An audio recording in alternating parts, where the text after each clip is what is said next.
Hello வணக்கம், இது உங்கள் சிவி ஜோன். எல்லாரும் எப்படி இருக்கீங்க? இப்போ பார்த்தீங்கன்னா ஒரு மார்னிங் டாஸ்க், செம்ம டாஸ்க் எப்பா. அதில் முத்துக்குமாரன் பேசின பேச்சை கேட்டுட்டு நம்மளுக்கே கண் கலங்கிருச்சு. அப்போ அதுக்கு சம்மந்தப்பட்ட மஞ்சரி கண் கலங்காமல் இருப்பாங்களா? வேறு மாதிரி இருந்துச்சு. ஏன்னா மஞ்சரியை வந்து எல்லாருமே வந்து வில்லி, கொடுமையான ஒரு பொண்ணு, ராட்சசி மாதிரி பண்ணுறாங்க, ரொம்ப ஓவராக பண்ணுறாங்க, அப்படி இப்படின்னு பேசியிருப்பாங்க. பட் இங்கே வந்து அவர் ஒரு விஷயத்தை வந்து பதிவு பண்ணுறாரு, செம்மையாக இருந்துச்சு. என்னென்னா மஞ்சரியை பற்றி எதுக்காக சொல்கிறாங்கன்னா, இந்த மார்னிங் ஆக்டிவிட்டி டாஸ்க்குன்ற ஒரு காரணத்தினால. அதாவது ஒரே நிகழ்ச்சியில் நாங்கள் வந்து பயணித்தோம். வாழ்க்கையில் வந்து சில நபர்களை தான் வந்து நெருக்கமாவாங்க. நம்ம நிறைய நபர்களை வந்து கடந்து வருவோம். ஆனால் ஒரு சில பேர் தான் நமக்கு ரொம்ப நெருக்கமாவாங்க. ஏன்னா அவங்க குணம் நம்மளுக்கு வந்து அட்ராக்டிவ் ஆகிடும். நீங்கள் எல்லோரும் மஞ்சரி நெகட்டிவ் சொல்லிட்டு இருக்கீங்க. மஞ்சரியை முழு பாசிட்டிவாக பார்த்த ஒரு ஆள் நான் தான் அப்படின்ற மாதிரி சொன்ன உடனே அங்கே வந்துட்டு அழ ஆரம்பிக்கிறாங்க. தன்னோட உரிமைக்காக போராடுற மஞ்சரி நீங்கள் பார்த்துருப்பீங்க.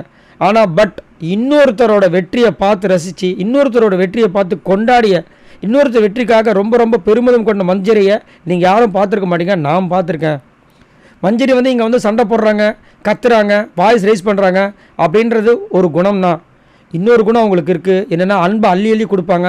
எதிர்பார்ப்பே இல்லாமல் ஒரு சில ஆட்கள் இருப்பாங்களா, அதில் நான் மஞ்சரியை பார்க்குறேன்.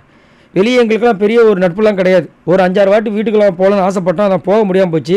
அதேமாதிரி நாங்கள் அந்த நிகழ்ச்சிக்கு, தமிழ் பேச்சு எங்கள் மூச்சு, அந்த நிகழ்ச்சியில் வந்து 33 பேர் கலந்துக்கிட்டோம். வாரம் அந்த இதுக்கு போவோம். இங்கே எப்படி 24, அங்கே 33. அதேமாதிரி நான் அந்த பிக் பாஸ்க்குள்ளே வரப்போகிறேன்னு சொல்லிட்டு ஒரு 2 பேர்கிட்ட, இல்லை 3 பேர்கிட்ட சொன்னேன். அந்த 3வது நபர் வேறு வழியே இல்லாமல் என் நண்பன்கிட்ட சொல்லிட்டு வந்தேன். ஆனால் 2 நபரில் ஒரு நபர் நம்ம மஞ்சரி. ஏன்னா நான் சொன்னேன்னா உண்மையிலே யார் சந்தோஷப்படுவாங்க, நான் எண்ணிய 2 நபரில் ஒருத்தங்க மஞ்சரின்னு சொன்னோன்னு கண்ணீர் தாரையாக கொட்டிக்கிறது மஞ்சரிக்கு. அவ்வளோ அழகாக அந்த நட்பை பற்றி சொன்னார்.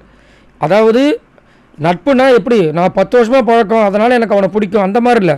கொஞ்ச நாள் தான் பழக்கம், அந்த குணம் எனக்கு பிடிச்சி போச்சு. அதேமாதிரி நான் ஒரு விஷயத்தை சொன்னால் அப்படி சந்தோஷப்படுறாங்க அப்படின்ற மாதிரி சொல்லி வேறு மாதிரி பண்ணியிருந்தார். செம்மையாக இருந்துச்சு. அதனால தான் முத்துக்குமாரனை வந்துட்டு எல்லாருமே ரொம்ப பிடிக்குது. ஏன்னா ஒருத்தரை வந்து தாக்கவும் செய்வார், அதே விஷயங்கள் தாக்கின விஷயங்கள் அவங்க கரெக்ட் பண்ணிட்டாங்கன்னா பாராட்டும் செய்வார். போன வாரம் அன்ஷிதா வந்து நாமினேட்டு ஏதோ சம்திங் பண்ணுவார். அன்ஷிதா அதை வந்து பிக்கப் பண்ணோன்னே அன்ஷிதா பாராட்டும் செய்வார். அதை அன்ஷிதா கிட்டே சொல்லுவார். அதனால தான் நிறைய பேருக்கு வந்துட்டு முத்துக்குமரன் ரொம்ப பிடிச்சிருக்கு. ஸோ நீங்கள் உங்களோட கமெண்ட்ஸை சொல்லுங்கள். முத்துக்குமரன் எப்படிப்பட்ட ஆள் நீங்கள் நினைக்கிறீங்க? நீங்கள் முத்துக்குமரனுக்கு ஃபேனாக, முத்துக்குமரனுக்கு ஓட் பண்ணிங்களா? மறக்காம கமெண்ட்ஸ் பண்ணுங்கள். பாய் நண்பர்களே.